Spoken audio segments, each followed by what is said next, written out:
Les voitures de police étaient en train d'arriver. La scène était clairement spectaculaire.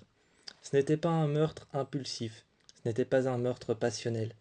C'était un meurtre spectaculaire pour provoquer. C'était un meurtre de provocation, un meurtre spectaculaire pour faire du grandiose. Alors que l'homme était assis juste contre une porte, la porte d'un hôpital, un hôpital qui n'était qu'un petit centre, un petit centre qui n'était pas vraiment reconnu, un centre même fermé pour le moment. C'était une infirmière qui était venue, c'était une infirmière qui était venue récupérer ses biens, sa veste, ses clés de voiture et autre chose qui lui appartenait, qui était resté dans son casier. Debra avait demandé à Dexter s'il y avait une femme qui avait vu le corps.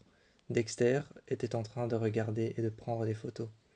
D'après lui, la lutte avait juste été à cet endroit précis. Il n'y avait pas eu de défense. L'homme avait été maîtrisé, maintenu contre les parois. Des bleus à l'arrière de ses bras contre la porte montraient qu'il avait été maintenu et battu jusqu'à ce qu'il ne puisse plus se relever. Ses jambes n'étaient pas cassées, rien au niveau des jambes, juste qu'on l'avait tenu contre le mur et qu'on l'avait poignardé, à coups de couteau, je dirais plusieurs fois au même endroit, plusieurs fois dans la même plaie. Ensuite, le sang s'est déversé. Aucune trace, aucune trace ne montrait, aucune trace ne montrait que le corps avait été déplacé, juste qu'il avait été maintenu contre la surface de la porte. Il devait y avoir plusieurs personnes, car plusieurs traces de pas et plusieurs marques de mains ensanglantées. Debra est arrivée à côté de Dexter en lui disant que ce pouvait être la victime qui avait essayé de se relever, mais Dexter bougea délicatement sa jambe. Une marque de bleu, comme si on avait essayé de lui casser un os, et derrière une hémorragie comme si son os était cassé à l'intérieur et avait déversé du sang. C'était peut-être possible une hémorragie et aussi des bleus, des énormes bleus tout le long de ses jambes. Il ne pouvait pas bouger, bien qu'il ne soit rien arrivé à ses jambes, on lui avait quand même frappé dessus. Finalement, Lagertha qui était arrivée voir, Lagertha qui était arrivée, sortit de sa voiture, ferma la portière, regarda Debra en lui demandant de lui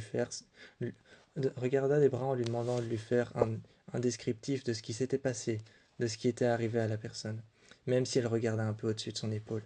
Debra était en train de lui dire « On a trouvé un corps contre le mur.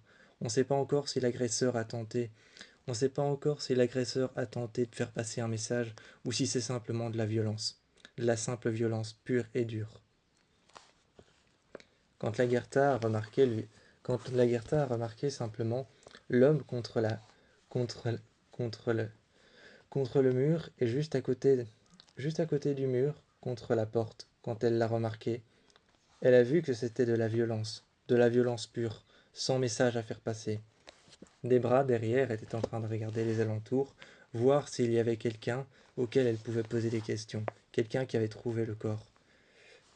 Dexter s'était retourné, appareil photo posé par terre, et il lui a dit « Là-bas, la jeune femme, l'infirmière. » Elle était choquée contre la voiture, et elle est arrivée en lui demandant « Qu'est-ce qui s'est passé concrètement? Comment vous avez trouvé le corps ?» Elle lui a dit qu'elle était arrivée, qu'elle avait fait tomber sa gourde, et que sa gourde avait roulé, et qu'elle avait essayé de la récupérer. Une fois qu'elle l'a récupérée, elle était couverte de sang. Levant les yeux, elle a trouvé le corps. Elle a trouvé le corps à quelle heure précise? Elle n'avait pas l'heure sur elle. Et Debra continuait à lui poser des questions. Elle demanda alors si elle connaissait cet homme et si quelqu'un lui en voulait. Elle regardait Debra, l'infirmière, en lui disant « Non, je ne connais pas cet homme. Personne ne le connaît, je ne sais même pas si c'est un citoyen américain. » Alors qu'on était en pleine élection, elle ne savait pas si c'était un citoyen américain.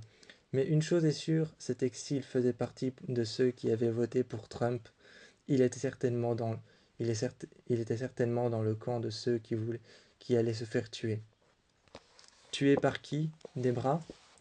Debra a regardé la jeune femme, de haut en bas, en lui demandant « Tué par qui ?»« Tué par ceux qui sont contre, et ceux qui sont pour étaient dans la cible, dans la ligne de mire. » Debra lui a dit merci de toutes ces informations, qu'il y avait deux sectes qui se partageaient les votes, qu'il y avait deux sectes qui se partageaient les clans, les votes, l'un contre Donald Trump et l'un pour.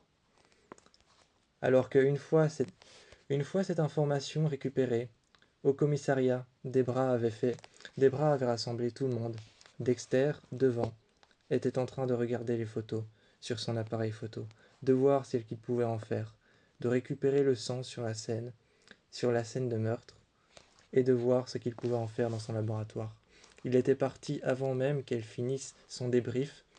Avant même qu'elle finisse son débrief, elle savait qu'il y avait deux clans, l'un pour Donald Trump et l'un contre. Ils étaient tous les deux en guerre ennemie et souvent s'abattaient contre les gens qui étaient pour et ceux qui étaient contre. Ils s'abattaient l'un contre l'autre, peut-être qu'ils avaient affaire à une secte. Ils avaient affaire à une secte, ça ressemblait légèrement à l'affaire du jugement dernier. Rien n'était biblique, mais tout était planifié à l'avance. Tout était planifié comme s'il y avait une sorte de religion, une sorte de hiérarchie derrière les meurtres. Les meurtres devaient provoquer la peur, provoquer la panique.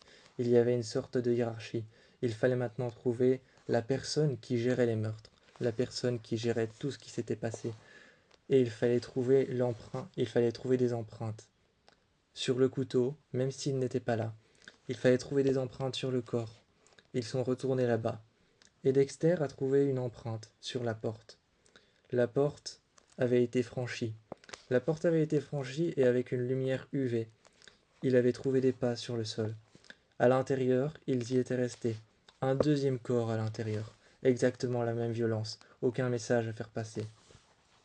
À l'intérieur, ils y étaient restés. L'hôpital avait été vidé. Debra avait demandé pourquoi ils avaient laissé le corps à l'extérieur, et pourquoi est-ce qu'ils étaient rentrés. Une énorme trace de sang autour d'une poutre au centre de la pièce. Le corps avait été déplacé. Ça se voyait clairement. Il avait été déplacé, tiré de la trace de sang qui rejoignait la porte. Alors que le reste de la pièce était immaculé, à l'arrière, tout au fond. Il y avait un masque de clown qui était resté sur le côté. Debra l'avait ramassé, en disant « Tu penses que c'est une secte ?» avec le masque en main. Dexter l'a regardé, couvert de sang. Il y avait peut-être des empreintes. En le passant tout de suite à la lumière UV, ils ont pu remarquer quelques empreintes. Il les a récupérées et au laboratoire a trouvé le nom de Kai Anderson. Il fallait qu'ils le trouvent et maintenant qu'ils avaient un portrait robot, ils parcouraient les rues. Ils avaient trouvé deux femmes qui géraient un restaurant. En leur posant des questions, ils leur ont demandé si elles connaissaient cet individu, Kai Anderson, et que ce masque, avec trois sourires différents, lui appartenait. Lorsque l'une des deux femmes a vu ça, tout de suite, lorsque Ali a vu ça, l'une des deux femmes, elle a tout de suite paniqué. Debra s'est excusée et lui a dit de respirer, de rester calme. À côté, Ivy lui a dit de rester calme, de respirer aussi, et a expliqué qu'elle avait la clownophobie, qu'elle avait la phobie des clowns. Alors elles ont gardé le... Alors Dexter et, Dexter Morgan ont tout simplement gardé le masque. Ils l'ont récupéré, l'ont mis dans la voiture de police. C'était maintenant une preuve à conviction qu'il y avait quelque chose qui se tramait, une secte avec des règles, un peu comme le jugement dernier.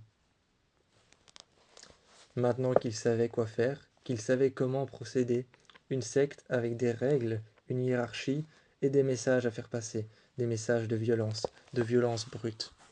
Ils voulaient faire passer la panique dans le monde entier, mais surtout ils s'en prenaient à Ali et à Ivy plus qu'autre chose. Ils sont venus les voir, Debra est venue les voir, a toqué à leur porte. Ivy a ouvert et l'a laissé entrer, en lui proposant un verre d'eau ou de boire quelque chose. Debra a regardé la maison, a demandé si elle pouvait faire un tour. En voyant les couteaux, elle s'est tout de suite demandé, le porte-couteau exposé en plein milieu du bar, si elle faisait partie de cette secte aussi, parce qu'elle ne pouvait être sûre de rien.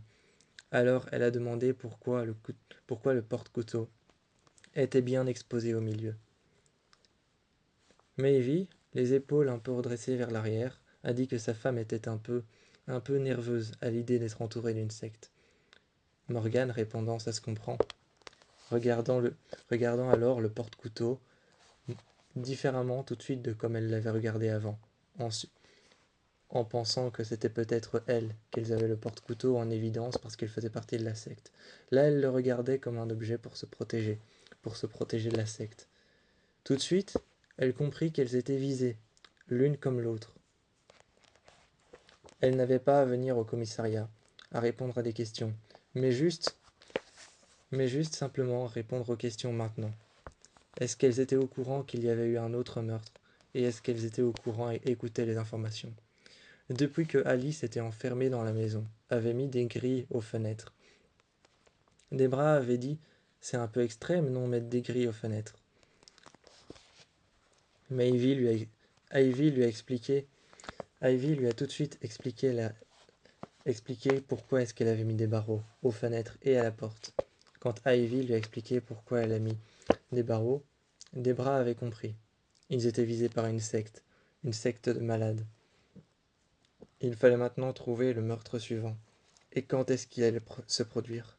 Debra voulait une seule chose, arrêter le meurtre le plus vite possible, mais arrêter le meurtre avant qu'il ne se produise. C'était presque impossible, mais elle en avait quand même parlé à Lagertha, pendant que Dexter était occupé de refaire des tests sur le sang. Il avait trouvé le sang de plusieurs autres personnes. Plusieurs portraits étaient apparus.